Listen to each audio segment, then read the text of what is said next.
back. Oh, look at the forms. I believe the foam is officially all installed. That's right. Finally got it all in there. Not only is the foam installed, but the bucks are in, minus the bottom, because I think we're going to try to fill it with concrete and set the, I think. Anchored around, squared, leveled. This one doesn't have all the bracing in yet because I'm walking through it, but that will get bracing going across. We put a 2x4 on edge to keep that from sagging. That should be fine. It's only a little over 3 feet. This one here, we put a 2x10 on edge to keep that from sagging. That should be sufficient, I would hope.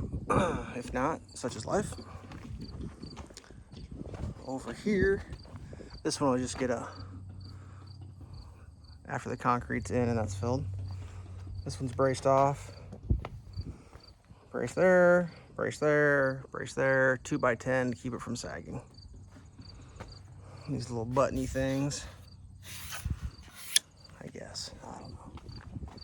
I'm not sure what to think about this whole form system.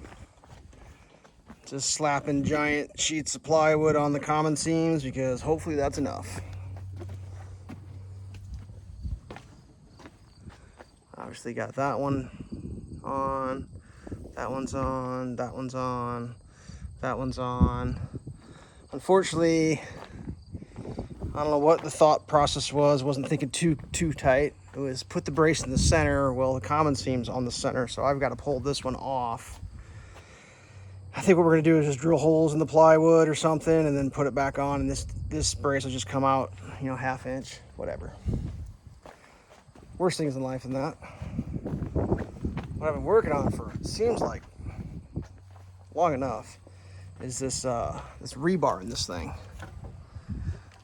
Go over here, the old ladder climb. So what we did, I'm not sure if it's gonna show up. We got 2 pieces of 5/8 in here. And of course it doesn't rest on these webs. I had to it's just a rat's nest. I had to dangle. This is floating in the air. You can see that's me yanking. I got that pretty tight. So with these like cross bracing, this X pattern, it seems to work pretty good. It's not going anywhere. The 5/8, we just took it all the way in to tie it in good. Double sticks a 1/2 inch at the top. Brought it down. Obviously here, not so important. This is an important area. Obviously over that door is a super important area. Over here, we did a 26-inch overlap, which I guess if you do the math would be what? 5/8 times 40 is about 25, 26, something like that. So that's what we did there. The overlap, the joint is on a solid section, not over a part where it's cantilevering, so we got past that, which is nice. Not cantilevering, but like spanning. The shadow is just kind of tough. That's all in there. Second set, the second set of 20-foot sticks comes down here and gets us past by, I don't know what that is, not quite 30 inches past. Then you're in a solid concrete wall again, which should be fine. I did come up one stick short of this ladder stuff, so I'll bring that out tomorrow and finish that out. We're gonna ring this whole thing with 2x4s, I guess, to stiffen it up some more. I gotta get a piece of plywood for the common seams on the outside. But yeah, this was a challenge to get this all in here, like in and level and flat and lasered in, because like some of this is just floating in space until you get it tied together. Like it was weird, like I don't know how to describe it. I mean, did it, just we haven't anchored those down. Don't look as I adjust this, because I haven't straightened the walls yet. I figure if I screw that down before I straighten the walls, I might have a challenge getting the wall straight. So watch me fall on camera. It's all approved, kids. All safety approved. So I think that's about all for updating this part of it. We can go check see how the neighbors are doing. They're clipping along. I think the roof is basically framed in, truss system obviously, but they're pretty much finished up. Let's go take a little looky-loo, see what we can find out. They're actually down there working right now. Peek on them while they're working. Oh, they're already sheeted. See? They're putting the sheets on there right now. That house, no shingles yet, but it's pretty much sealed up. They're slapping the old sheets on. It's interesting, looks like plywood between the two. Over there, nothing's happening yet, so. They just started plunking that roof on yesterday, so those dudes are flying. They are moving along. A couple more workers down there than I've got. But that's okay. It's not a competition. So that's the final look, I guess. Give you an idea. I think Boss Man wants to leave, or he is leaving or something. His back's been bothering him, so he's more than ready to go. Yeah, I got to chop a bunch of rebar up for the verticals. I don't know if we have enough. I ended up using a little more than I thought I would for a few things. So when we pour this, we have to put vertical tie-ins for the next section, this is 8-inch wall. The next section is only a 4-inch concrete wall offset to the outside, leaving me 1.5 inches to set the floor system on going. I guess it's going to be wild. We're actually going to do, on this part here, over those windows and doors, the long spans, we're actually going to put solid header across and actually hang the floor system on joist hangers. Even though it's not going to be on joist hangers, it's going to have joist hangers holding just to help stiffen everything up. But whatever, that's where we're at.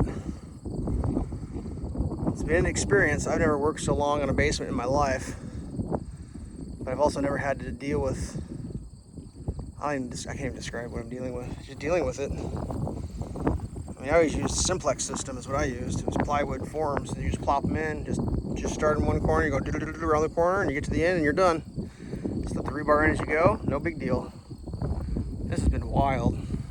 It's still not done yet either. It's still craziness happening. I think the thing that bothers me the most is the height differences. When I stack the foam in, the foam is as stacked as I can get. I'm getting different heights in different corners and stuff. Like, I don't even know.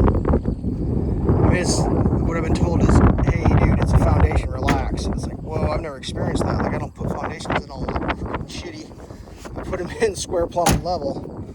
And if I'm 1/8 off, I'm furious with myself. So, I mean, I don't know what's going to happen with this. They had us pull the bucks on the doors up 1/2 inch because they said the forms could settle 1/2 inch. And I'm like, does it settle uniformly? Well, it just, whatever. And I'm like, dude, this could be, so like if this side doesn't settle and that side does, I can have 1/2 inch? Like, oh my God. So I don't even know what to think. I mean, it's just, I'm not going to say it's a bad system, but like, I think that there's more to it than maybe they let people believe. Like, oh, it's easy, you stack it up like Legos. No, it's not stacking Legos. It's definitely not just stacking Legos, I can assure you. It is way more involved in stacking Legos. But whatever. I feel like I'm crying about it. I'm going to cry too much more about it. It's a nice day today. You can get a little pano of the sky. Look at the sun, nice and bright. A little breeze up here at the top of a hill. What do you expect? Birds tweetering. Insecting, utility flags fluttering. So I think, yeah, tomorrow I'll finish up that last of the rebar tie off. Probably start straightening the walls out, get the 2x4s on. It's pretty straight. I think I get a string on it and adjust those turnbuckles a little bit. Like I said, it hasn't been done yet. It's just kind of sitting how it's sitting. And then at that point, I think it's probably pretty close to concrete time. I mean, I don't really know. I'm not sure how that's going to work. I will find out eventually when it happens how it works, but yep. Stay tuned. I probably won't film me doing concrete, but you'll see the aftermath. Whatever.